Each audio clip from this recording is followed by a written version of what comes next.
बिस्मिल्लाहिर्रहमानिर्रहीम।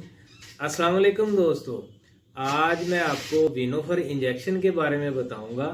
वीनोफर इंजेक्शन उन पेशेंट में यूज़ किया जाता है जिनको अनीमिया यानी कि खून की कमी होती है।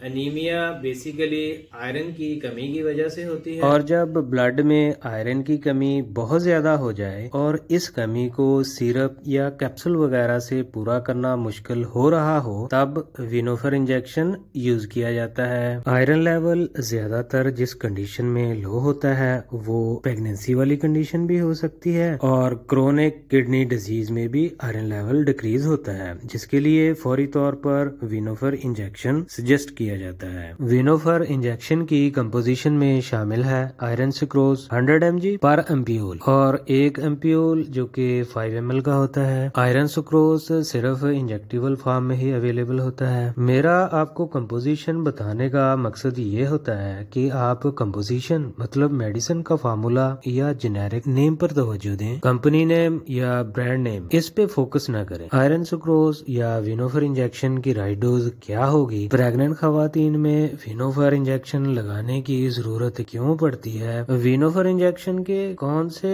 साइड इफेक्ट आ सकते हैं, ये सब कुछ आज की वीडियो में शामिल है। मैं हूं आपका pharmacist doctor AH Mandal and welcome to my YouTube channel. जी तो दोस्तों, वीनोफर इंजेक्शन की बड़ों में बेसिकली जो डोज होती है वो 100 to 200 आयरन सुक्रोज होती है, मतलब वीनोफर इंजेक्शन के 2 एम्पियोल। लेकिन ये डोज पेशेंट की कंडीशन के लिहाज से कम या ज्यादा की जा सकती है। क्रोनिक किडनी डिजीज के पेशेंट जो हेमोडायलिसिस डिपेंडेंट होते हैं उनमें वीनोफर हमेशा IV देंगे और 100 ml नॉर्मल सलाइन में डाइल्यूट करके देंगे, और इसका इन्फ्यूजन टाइम मिनिमम 15 मिनट होगा। इसी तरह CKD के पेशेंट जो कि नॉन डिपेंडेंट डायलिसिस हैं, इनमें वीनोफर हमेशा IV देंगे और अनडाइल्यूटेड फॉर्म में देंगे, जिसका इन्फ्यूजन टाइम मिनिमम 5 मिनट होगा। इसी तरह CKD के पेशेंट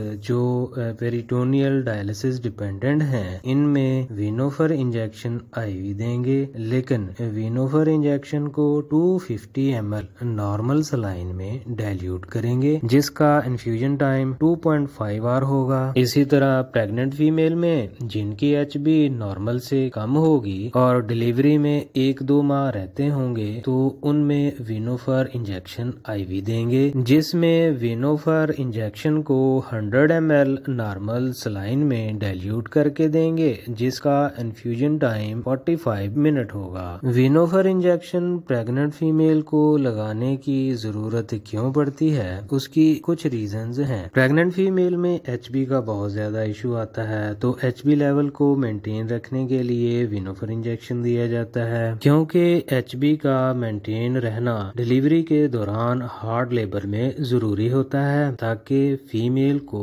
थकावट कम हो। इसी तरह न्यू बेबी की ग्रोथ के लिए HB का मेंटेन रहना जरूरी होता है। जी तो दोस्तों, अब हम डिस्कस करेंगे कि वीनोफर इंजेक्शन या आयरन सुक्रोज इंजेक्शन के साइड इफेक्ट कौन से आ सकते हैं। Cardiac arrhythmias, headache, muscle pain, vomiting, abdominal distress. जी तो दोस्तों, वीडियो अगर अच्छी लगी है तो कमेंट कर दें और मेरे चैनल को सब्सक्राइब कर दें। अब मिलते हैं नेक्स्ट वीडियो में।